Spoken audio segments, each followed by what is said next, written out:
ലാലേട്ടൻ രാജിവെച്ച കുറ്റം, രാജിവെച്ച ഉടനെ പറയുന്ന മറുപടി പറയാൻ പറ്റാതെ രാജിവെച്ച് പുറത്തു പോയി.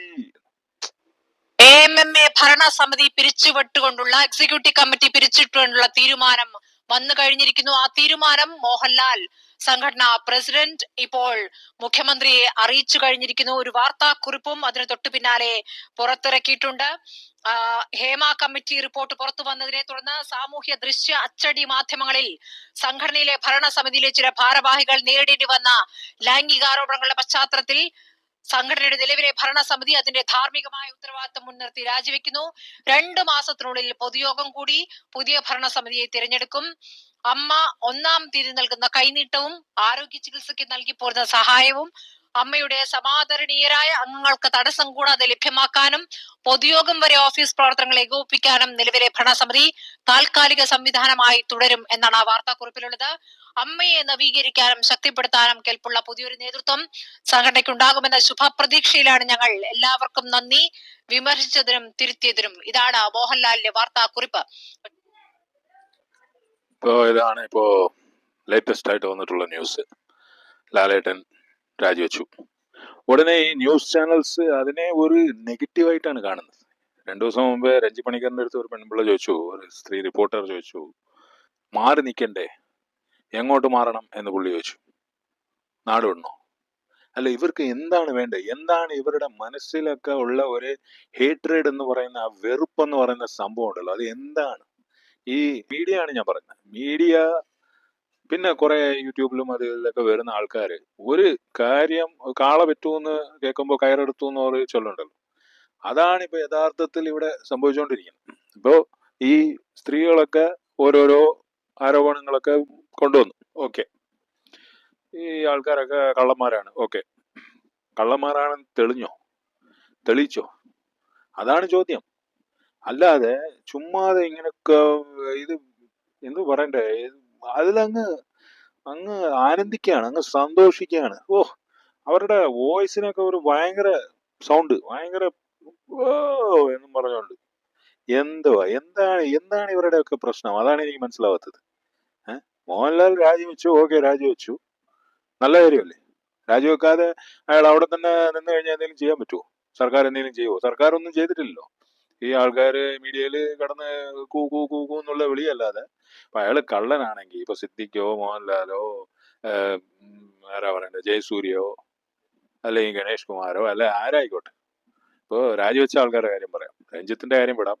രഞ്ജിത്തിന്റെ പേരിലുള്ള ഒരു ചെറിയ ഒരു അലിഗേഷനാണ്. അതൊന്നും ഒരു അലിഗേഷൻ എന്ന് പറയാൻ തന്നെ പറ്റില്ല. ഒരു പീഡനം എന്ന് പറഞ്ഞു കഴിഞ്ഞാൽ ഒരാളെ ഇങ്ങനെ ചെറുതായിട്ട് വളയിൽ ടച്ച് ചെയ്യുന്നൊന്നും പീഡനമായിട്ടൊന്നും ഇപ്പൊ നമ്മള് എന്താ മോനെ എന്താടാ എന്നൊക്കെ നമ്മള് ഷോൾഡറിൽ കൈയിടില്ലേ, ഗുഡ് ടച്ച് ബാഡ് ടച്ച് ഒക്കെയാണ് ഇതിനകത്ത് ഇപ്പൊ വരുന്നത്. അപ്പൊ അതൊന്നും പ്രൂവ് ചെയ്യാൻ ആ ബംഗാളിനടിക്ക് പറ്റുമോ? രഞ്ജിത്തിന്റെ എതിരെയുള്ള ആരോപണം പ്രൂവ് ചെയ്യാൻ പറ്റുമോ? ഇല്ലല്ലോ. പ്രൂവ് ചെയ്യാതെ ഒരു വന്ന് പറഞ്ഞു, അതൊരു ഒരു വൃത്തികേടാണ് എന്ന് നമുക്കൊക്കെ തോന്നി, നമ്മളൊക്കെ വീഡിയോ ചെയ്തു, എല്ലാവരും അതിന് പ്രതികരിച്ചു. സിദ്ദിഖിനെ കുറിച്ച് വന്ന് പറഞ്ഞു, അവർ ഭയങ്കര വൾഗർ ലാംഗ്വേജിലാണ്. ആ ഒരു TV ചാനലിൽ വന്ന ഒരു പെണ്ണ് പറയുന്ന ലാംഗ്വേജ് അല്ല അത്. അവർ പറയും, അവർ ഭയങ്കര ബോൾഡാന്ന് പറയും. അവരെ കുറിച്ച് ഇങ്ങനെ ഓരോ വീഡിയോസ് ഒക്കെ വന്നു തുടങ്ങിയിട്ടുണ്ട് ഇപ്പൊ. അപ്പൊ അത് ഉടനെ പറയാം അത് ഹെയ്റ്റ് ക്യാമ്പയിൻ ആണ്, അത് ഇവര് സിദ്ദിഖിന്റെ ആൾക്കാർ ചെയ്യുന്നതാണ്. ഇപ്പൊ ഞാൻ സിദ്ദിഖിന്റെ ആളൊന്നല്ല, ഞാൻ ആരുടെ ആളല്ല. ഇത് കാണുമ്പോൾ നമുക്ക് സ്വയം ഒരു ബുദ്ധിയില്ലേ? മോളില്ലാടാ ഉണക്ക് അറിവ് കേട്ടവനെ എന്ന് ചോദിക്കുന്ന പോലെ, തമിഴ്നാട്ടില് അറിവില്ലടാ ഉണക്ക് എന്ന് ചോദിക്കുന്ന പോലെയാണ്. ഒരു ഇച്ചിരിയെങ്കിലും ബോധം വേണ്ടേ ആൾക്കാർക്ക്? ഈ ന്യൂസ് ചാനല് സുരേഷ് ഗോപി ഇന്നാന്ന് തോന്നുന്നത് ന്യൂസ് ചാനല് ന്യൂസുകാർ ഇങ്ങനെ പോയിട്ട് ബൈറ്റ് എടുക്കാൻ നോക്കിയപ്പോ പുള്ളി ഉടനെ റിപ്പോർട്ടേഴ്സിന്റെ അടുത്ത് ഭയങ്കര ചൂടായി. പുള്ളിയുടെ ഒരു സ്ട്രാറ്റജി ഉണ്ടല്ലോ, പുള്ളിയുടെ ഒരു സ്റ്റൈൽ ഉണ്ടല്ലോ, ഇങ്ങനെ കണ്ണൊക്കെ തുറപ്പിച്ചിട്ട് ഇങ്ങനെ എന്താ എന്നോട് എന്താണ് വേണ്ടത്? നിങ്ങൾ പോയി ചോദിക്കുക, നിങ്ങള് അമ്മയുടെ ഇതിൽ പോയി ചോദിക്കുക. നിങ്ങൾ എന്റെ വീടിന്റെ മുന്നിൽ വന്നാൽ എന്റെ വീടിന്റെ കാര്യം ചോദിക്കും. നിങ്ങൾ മന്ത്രി ഭവനത്തിന്റെ മുന്നിൽ വന്നാൽ, അല്ലെങ്കിൽ മന്ത്രിയുടെ ഓഫീസിന്റെ മുന്നിൽ വന്നാൽ നിങ്ങൾ മന്ത്രിയുടെ കാര്യങ്ങൾ ചോദിക്കുക. ഈ ഒരാളെ തന്നെ പല ആളായിട്ട് കാണാനുള്ള വിദ്യ ഒന്നും എനിക്ക് അറിയില്ലടാ. അല്ല, പുള്ളി പറഞ്ഞത് കാര്യമാണ്, പക്ഷെ അത് പൊട്ടത്തരമായിപ്പോയി. പുള്ളി എന്താ ഉദ്ദേശിച്ചെന്ന് ഞാൻ പറഞ്ഞതാണ് പുള്ളി ഉദ്ദേശിച്ചത്. പക്ഷെ പറഞ്ഞ ശരിയായില്ല. കോടതി പറയും ആരോപണങ്ങൾ ഈ ആരോപണങ്ങളുടെ പശ്ചാത്തലത്തിൽ അതൊക്കെ നിങ്ങൾ സൃഷ്ടിക്കുന്നതല്ലേ. അപ്പൊ മാറി നിൽക്കേണ്ട സാഹചര്യം ഇല്ലാന്ന് കോടതി പറയും. ഈ ആരോപണങ്ങൾ പക്ഷെ വരുന്നുണ്ടോ?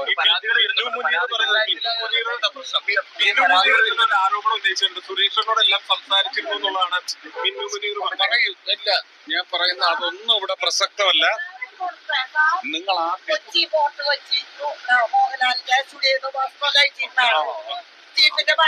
നിങ്ങൾ മനസ്സിലാക്കേണ്ടത്, ഞാൻ അമ്മയിൽ എപ്പോഴുണ്ട്. അമ്മയിൽ നിങ്ങളിത് പോയി ചോദിക്കുക, അല്ലെങ്കിൽ അമ്മയിൽ നിന്ന് ഞാൻ ഇറങ്ങി വരുമ്പോ എന്നോട് ചോദിക്കുക. ഞാനിതൊരു വിശുദ്ധ, നിങ്ങൾക്ക് ഇതിന്റെ വിശുദ്ധി അറിയില്ലേ? ഞാൻ അവിടുന്നാണ് ഇറങ്ങി വന്നിരിക്കുന്നത്. ഇതിനെ റിലേറ്റ് ചെയ്ത് എന്തെങ്കിലും നിങ്ങൾക്ക് അറിയാനുണ്ടോ? ചോദിക്കൂ. ഞാൻ എന്റെ ഓഫീസിൽ നിന്ന് ഇറങ്ങി വരുമ്പോ എന്റെ ഓഫീസിനെ സംബന്ധിക്കുന്ന കാര്യം ചോദിക്കണം. ഇറങ്ങി വരുമ്പോ എന്റെ വീട്ടിലെ കാര്യം ചോദിക്കണം.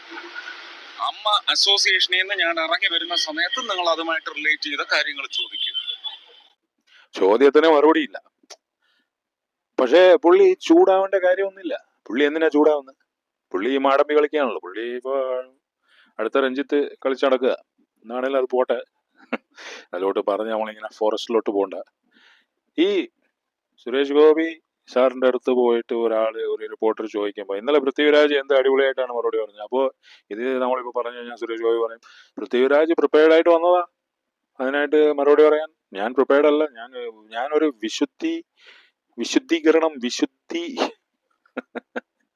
എന്താ ഞാൻ ഏതോ ഒരു ചർച്ചിലെങ്ങാണ്ട് പോയതാ, ആ കാര്യമാണ് പറയുന്നത്. അവിടുന്ന് ഇറങ്ങി വരുമ്പോൾ നിങ്ങൾ എന്തിനാ ഈ കാര്യം ചോദിക്കുന്നതെന്നാണ് ചോദിക്കുന്നത്. പക്ഷെ ഇങ്ങനെ ചൂടാവേണ്ട കാര്യമില്ലല്ലോ.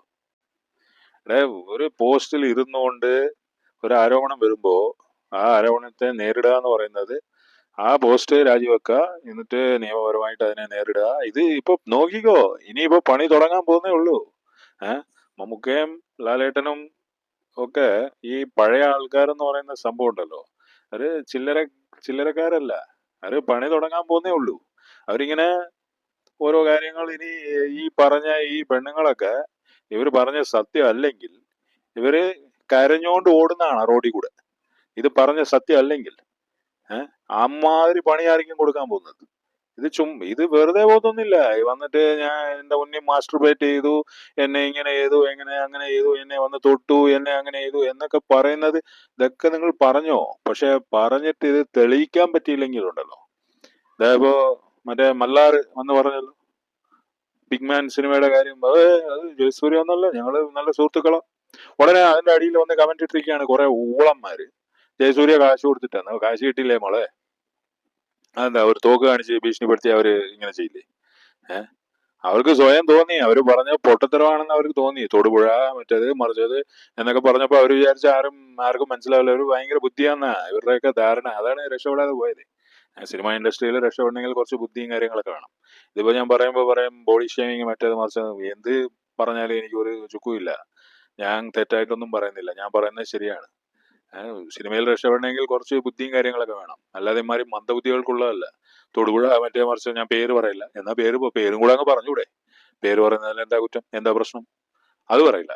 പേര് ഞാൻ പറയില്ല. ഒരു സൂപ്പർ സ്റ്റാർ ആണ്. ഇപ്പോ യുവനടന്മാരിലുള്ളതാണ്, ഞാൻ ഇത്രേ പറയുള്ളൂ എന്നൊക്കെ പറഞ്ഞിട്ട് ഇപ്പൊ ഇന്ന് വന്ന് പറഞ്ഞിരിക്കുകയാണ്. അങ്ങനൊന്നും പുള്ളി സോറി പറഞ്ഞു. പുള്ളി അല്ല, ആദ്യം ജയസൂര്യ അല്ല എന്ന് പറഞ്ഞു ഒരു 10 പ്രാവശ്യം പറഞ്ഞു ആ റിപ്പോർട്ടറിന്റെ അടുത്തവർ. എന്ത് വക വർത്താനാണ്? മറ്റേ മിനു മുനീർ പോയിട്ട് കേസും കാര്യങ്ങളൊക്കെ കൊടുത്തിട്ടുണ്ട്. പോലീസ് സ്റ്റേഷനിൽ പോയിട്ട് കംപ്ലൈന്റ് ചെയ്തിട്ടുണ്ടെന്ന്. ഒരു പോലീസുകാർ വിളിച്ച് ചോദിക്കുമ്പോൾ അവരുടെ പുറകിൽ ആരോ ആൾക്കാരുണ്ട്. ഈ ലാലേട്ടനെ ഇഷ്ടപ്പെടാത്ത ആൾക്കാരായാലും ജയസൂര്യ ആയാലും മുകേഷ് ആയാലും സിദ്ദിഖ് ആയാലും ഇവരെ ഇഷ്ടപ്പെടാത്ത കുറെ ആൾക്കാരുണ്ടല്ലോ. അപ്പൊ ആ ആൾക്കാരുടെ കളികളാവാനുള്ള സാധ്യതയുണ്ട് എന്നുള്ള ഒരു സ്വരമുണ്ട് വെളിയിൽ. ഇത് എന്തോ ആയി തീരുമെന്നുള്ള സത്യം എന്നുള്ളത് മൂടി വെക്കാനൊന്നും പറ്റില്ല. ഇത് ഉറപ്പായിട്ട് ഇത് പുറത്തു വരും. ഇത് വെറുതെ പോത്തൊന്നുമില്ല. ഇത് സംഭവം ഞാൻ വിചാരിച്ച ആ കമ്മിറ്റി ഇങ്ങനെ റിപ്പോർട്ട് ചെയ്തു, അതോടെ വിടുവന്നു.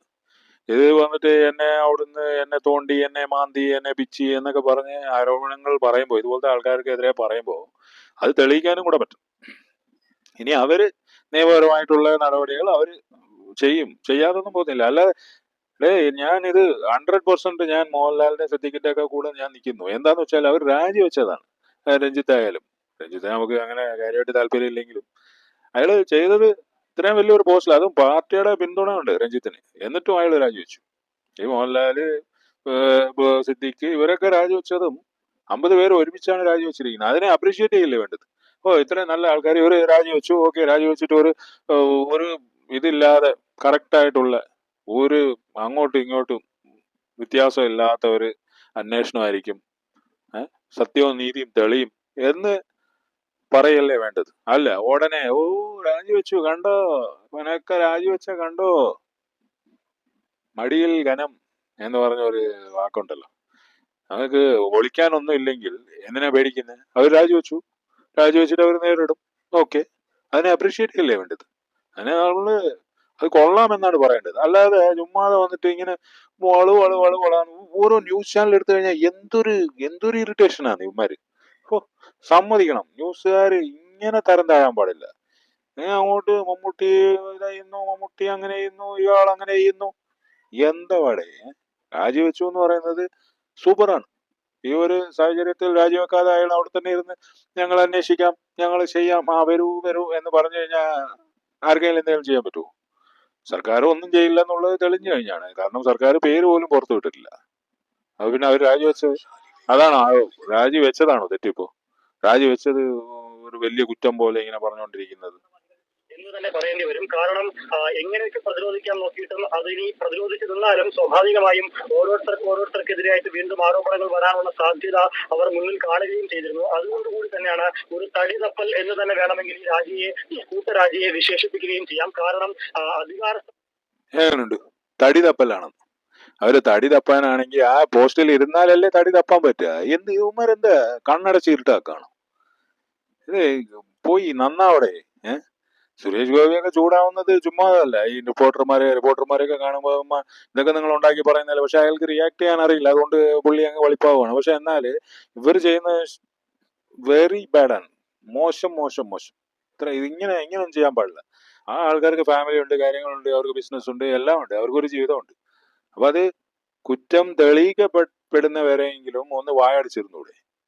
ചുമ്മാ റേറ്റിംഗ് കിട്ടാൻ വേണ്ടിട്ട് ഇതൊരു തടി തപ്പലാണ്, ഇത് അങ്ങനെയാണ്, ഇതിങ്ങനെയാണ് എന്നും പറഞ്ഞുകൊണ്ട് വിളിച്ചു പോയിക്കൊണ്ട് നടക്കുന്ന കുറെ റിപ്പോർട്ടർമാർ. ഇപ്പൊ പത്രധർമ്മം ചോദിച്ചു കഴിഞ്ഞാൽ പത്രധർമ്മം